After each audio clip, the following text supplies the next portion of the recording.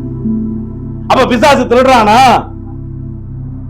மனத்தை கொண்டு போய் கொடுத்துட்டு ஒரு அம்மா மல்லு கட்டி கிடைக்கும். எப்படி 5 லட்சம் ரூபாய் டெபாசிட் பண்ணிருச்சு, அதை போய் திருப்பி கேக்குது 1 மாசம் கழிச்சு. என்கிட்ட சொன்ன கதை போய் கேட்டோம்னா எதுக்கு வேணும், ஏன் உங்களுக்கு கொடுக்கணும், எழுதி கொடுத்துட்டு போங்கன்றாங்க.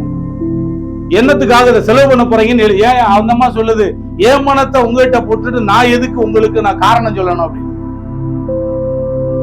எப்படி அப்புறமா இப்ப ஒருத்தருக்கு நான் போன் பண்றேன், அவர் உங்ககிட்ட பேசுவார், காசை கொடுத்தாங்க. பாருங்க, இன்னைக்கு நீங்க போய் அங்க போடுற பணம் எல்லாம் டெபாசிட்டா போகல, நிறைய வீடுகளுக்கு லோன் கொடுக்குறேன், அவங்க பணத்தை வாங்கி லோனை கொடுத்து இவங்க மொத்தமா வசூல் பண்றான், தெரியுதா? அதனால புரிந்து கொள்ளுங்க, கர்த்தருடைய வேத வசனமாகிய இந்த பொக்கிஷத்தை உங்க இருதயங்களுக்குள்ளாக சேர்த்து வையுங்கள். மற்றவர்களுக்கு நன்மை செய்து என்ன செய்யுங்க, நல்லத சேர்த்து வைங்க அப்படின்னு சொல்லி ஆண்டவருடைய வார்த்தை சொல்லுது. கடைசி நாட்கள்ல சோதோம் கொமோராவை இன்றைக்கு நாம் பார்த்து கொண்டு இருக்கிறோம். பாருங்க, சோதோம் கொமோரா முற்றத்துல 65-70 வயசால தூங்கிட்டு இருக்கிறார். கொள்ளையடிக்க போனவங்க பாருங்க, கொள்ளையடிக்க போனவங்க அந்த ஆளை பார்த்துட்டு கொள்ளையடிக்க ஒண்ணுமே இல்லையா, கடைசியில உள்ள போய் 60 வயசு கிழவிய 4 பேர் சேர்ந்து பாலிக தொல்லை பண்ணி 60 வயசு வேலையை கொண்டு விட்டாங்க. எப்படி 60 வயசு கிழவிய கூட விடல. அப்படிப்பட்ட புல்லாத சோதோம் கொமோரா பாவம் நடந்து கொண்டிருக்கிறது. உபச்சாரங்களும் வேசித்தனங்களும் கட்டவிழ்க்கப்பட்டிருக்கு. சாதாரணமா செல்போனை எடுத்தா எல்லா அக்கிரமமும் அதுல இருக்கு. அதனால பிரியமானவர்களே, ஆண்டவராய் இயேசு கிறிஸ்து சீக்கிரமாய் வரப்போகிறார். கடைசி நாட்களில கர்த்தருடைய வருகைக்கு ஆயத்தமாகிற காரியங்களை இந்த உலகத்துல மனிதர்களுடைய சூதும் வாதும் சூழ்ச்சிக்கும் தப்பி ஆண்டவருக்கு பிரியமா வாழுகிறதற்கு உங்க வாழ்க்கை என்ன செய்யுங்க, ஒப்பு கொடுங்க, ஒப்படைங்க, அர்ப்பணிங்க. ஆண்டவருடைய வார்த்தை மத்தேயு 6:33 முதலாவது தேவனுடைய ராஜ்யத்தை அவருடைய நீதியை தேடுங்க, அப்ப இதெல்லாம் உங்களுக்கு கூட கொடுக்கப்படும். அவங்க சொன்னாங்க, பணம் தேவை, பணம் எல்லாத்துக்கும் உதவும், ஆனா பணம் ஆசை எல்லாத்தையுமே வேறு அப்படின்னு சொன்னாரு. அதை புரிந்து கொள்ளுங்க. பணம் இந்த உலகத்துல இருக்கிற வரைக்கும் பணம் நமக்கு தேவை. ஆனா நிறைய பேருக்கு தனக்கு மிஞ்சியும் அவங்க எதிர்பார்க்கும் போது அது பாவமாக, அது தீமையாக அது அவர்களுக்கு முடிந்து விடுகிறது. புரிந்து கொள்ளுங்க. எனக்கு தெரிந்த ஒரு அம்மா எங்க ராஜஸ்தான்ல இருந்து கல்லை வாங்கி வீட கட்டினாங்க. ராஜஸ்தான்ல இருந்து வரவழைத்து அந்த அம்மா எங்கிட்ட பேசும்பொழுது அவ்வளவு மிடுக்காய் பேசும். 1.5 கோடிக்கு இந்த வீடை கட்டிக்கிட்டு இருக்கேன் அப்படின்னு என் பக்கத்து வீட்டுல குடியிருந்தப்ப அப்ப சொன்னாங்க, நான் பாருங்க எப்படி கட்டுறேன் பாருங்க. அந்த அம்மா ஒரே ஒரு அம்மா தான் அந்த வீட்டுக்குள்ள இருந்துச்சு, அந்த அரண்மனை மாதிரி வீட்டுல. ஒரு சில மாதங்கள் தான் திடீர் நெஞ்சு வலி வந்துச்சு. அந்த அம்மா வீடை கட்டி முடிக்க செத்து போச்சு. அவ்வளவுதான். இதுதான் இந்த உலகத்தினுடைய வாழ்க்கை. ஆனா கர்த்தரோ நமக்கு என்ன செய்ய விரும்புறாரு, நீடித்த நாட்களால் அவனை திருப்தியாக்கி ரட்சிப்பை அவனுக்கு காண்பிப்பேன், தலைமுறை தலைமுறையாய் யுகா யுகமாய் நீங்கள் இயேசுவோடு கூட வாழ விரும்புறீங்களா? இல்ல 50 வருஷம் 60 வருஷம் இந்த உலகத்துல ஏதோ கிடைக்கிறத திண்டு விட்டு அப்படியே போயிடலாம் நினைக்கிறீங்களா? சொல்லுங்க. ஆமென். என் இயேசுவோடு கூட யுகா யுகமா வாழக்கூடிய வாழ்க்கைக்கு ஆயத்தப்படுவோம். ஆமென். நான் யாரையும் நான் கண்டிக்கவோ கண்டனம் பண்ணவோ இதை பேசல. எல்லாருக்கும் இது அவசியமான செய்தி என்பதற்காக சொல்லுகிறேன். அதனால கடைசி நாட்கள்ல இருக்கிறோம். ரொம்ப ஜாக்கிரதையாய் நீங்கள் வாழுங்க. பாருங்க, சிலிண்டர் 2500 பாருங்க. ஆனா ஆண்டவர் நம்மளை நடத்த அவர் வல்லவர், போதுமானவர். அதனால இந்த வார்த்தைகளாலே உணர்வடைவோம், மனம் திரும்புவோம், கர்த்தருக்கு கனி கொடுக்கிற வாழ்க்கையை வாழும்படி நம்முடைய வாழ்க்கையை அர்ப்பணிப்போம். இயேசு உங்களை ஆசீர்வதிப்பாராங்க. ஆமென். ஆண்டவர் நல்லவர். நமது நியூ கவர்னன்ஸ் ஸ்டோன் மினிஸ்ட்ரி சேனலை லைக் பண்ணுங்க, ஷேர் பண்ணுங்க, கமெண்ட் பண்ணுங்க, சப்ஸ்கிரைப் பண்ண மறக்காதீங்க. அப்படியே பக்கத்துல இருக்கிற பெல் ஐக்கானை கிளிக் பண்ணி ஆல்ன்ற ஆப்ஷனை கொடுத்துக்கோங்க. அப்பதான் நாம போடக்கூடியதான வீடியோஸ் எல்லாமே டெய்லி உங்களுக்கு நோட்டிபிகேஷன்ல வரும். God bless you.